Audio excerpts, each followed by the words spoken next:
This is Gerardo Del Real with Resource Stock Digest. Joining me today is the president and CEO of Midas Gold, Mr. Stephen Quin. Stephen, how are you? It's been a bit since we chatted.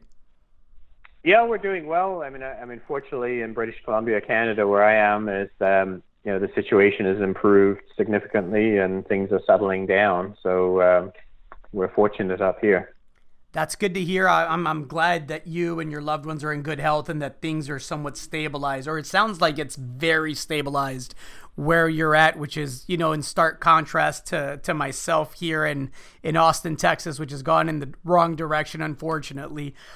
Fortunately, we're as busy as ever. We have gold flirting with 1800. I don't think it'll be much longer before we break through that and go challenge all-time highs in US dollars. And to that end, you had some good news today when you announced that the draft EIS on the Stibnite Gold project is set for release. This is the first time, I believe, over many updates that we're still on track for what we hoped for, right? Can you give us some color to today's release?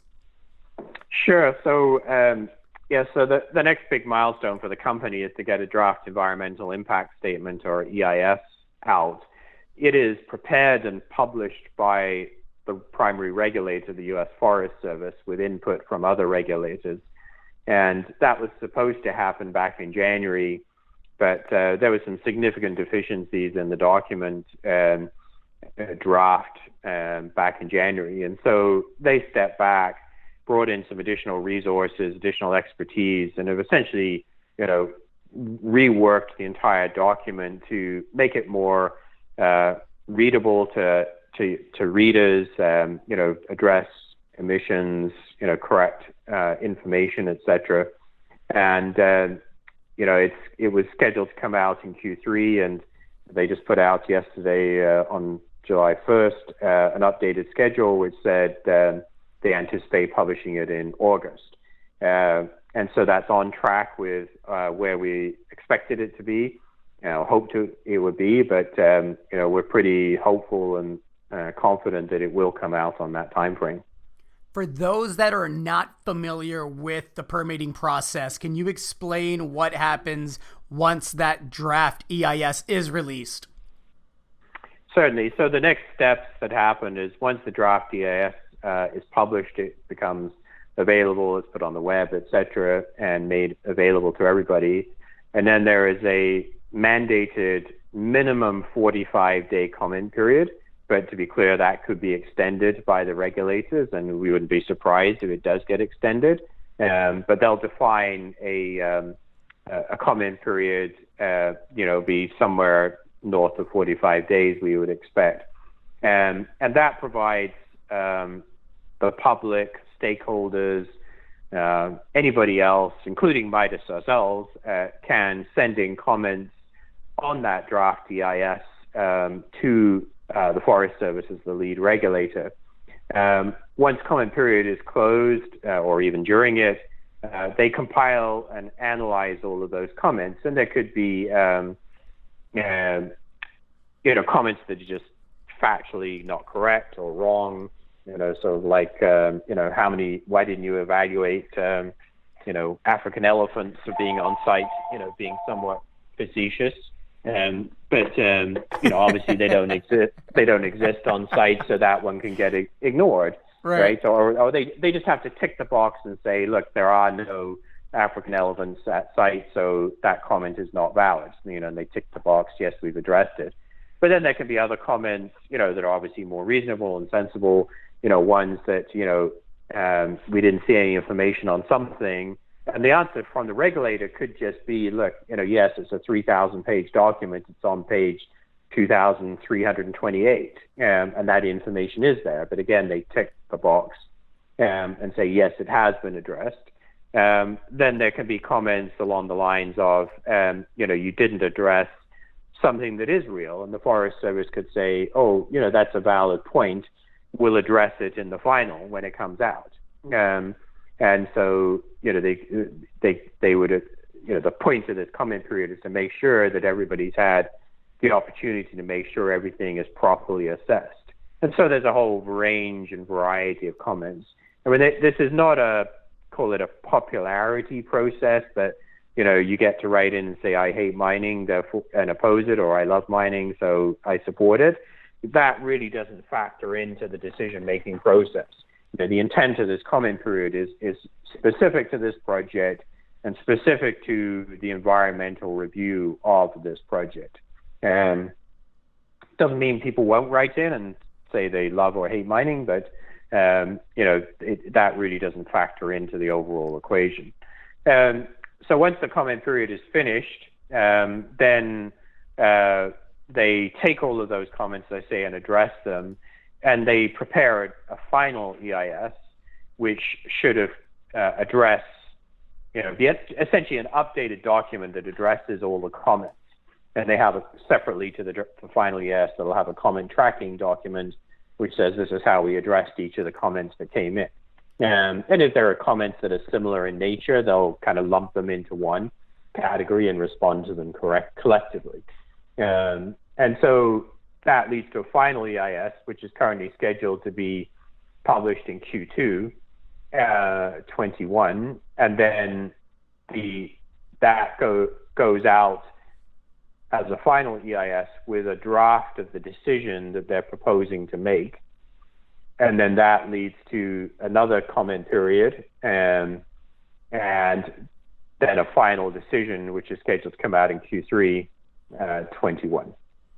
In what I believe will be the sweet spot of a historic gold bull market, you have several catalysts between now and then. One that I think is going to be of critical importance to the people in the markets that don't go where the hockey puck is going, as Wayne Gretzky once said, but actually need it in writing before they consider, and I'm talking about institutions and funds that oftentimes lag in their speculative and investment endeavors. The feasibility study that's coming up later this year, I think, will crystallize just how rare the Stibnite Gold project is, because it truly is a world-class asset with world-class exploration upside that I don't believe, well, frankly, I don't believe the company's getting credit for what's there. And it sure in the heck is not getting credit for the exploration upside. But to that end, how are things coming along with the feasibility study? I think that's going to be an important milestone for the company. Sure, and you're absolutely correct. And, we did a pre-feasibility study back in 2014. Obviously, it's, that's quite a long time ago, and we've done a substantial amount of work since then, which is targeted at, updating the information, the new resource, the new metallurgy, new metal prices, all of those kinds of things factoring into that. And that study is, it sort of reached a point of, being very advanced, but can't be completed, or it's best not to complete until we see the draft EIS come out, and likely most of the comments, because what we want to make sure is the feasibility is aligned with what the regulators are proposing. We don't want to say, the feasibility, heading in one direction and the permits heading in another direction, because then we have to redo the feasibility study. So, essentially we've taken a pause at the moment, waiting for the draft EIS to come out, and we'll obviously evaluate that and see if there's any tweaks we need to make to the feasibility study based on that. And we'll also be reviewing the comments, which are publicly available. We'll be reviewing those comments as they come in, and again, is there any tweaks we need to make to that feasibility study? And then we'll look to publish the feasibility, once that process is completed. But as we've said, it should be out in Q4 of this year, so just a few months away. So those are definitely, the two big milestones this year: draft EIS coming out, and feasibility study coming out after that. And you're correct, this project is rare on a scale, and I often call it the sort of Goldilocks type scenario. It's big and significant on a global scale, but it's not too big. So the capital is manageable for, either ourselves, assuming there's a reasonable equity market out there, or other parties to come in and team up with us or something like that. But, coming out at sort of 340,000 ounces, in our PFS that we did, 340,000 ounces of annual production for 12 years. I mean, that is a significant mine on a global scale. And just to put it into perspective, there's only 18 mines in first world countries, so Canada, Australia, US, etc., that are producing more than 300,000 ounces a year.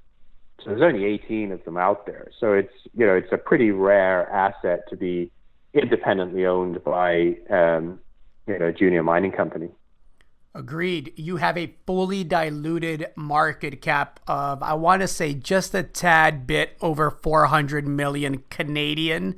Have you done a sensitivity study recently, privately, Stephen, that gives you a US dollar value? You plug it in $1,800 gold, because I'm looking at your current presentation, and I know at 1650 gold, it's 1.4 billion. That's US, so just a tad over 2 billion Canadian. What's that look like at 1,800? Yeah, we didn't evaluate scenarios higher than that, but essentially the way these sensitivities are done is it's a straight line, so anybody can extrapolate that, and schedule out what the difference is to 1,800.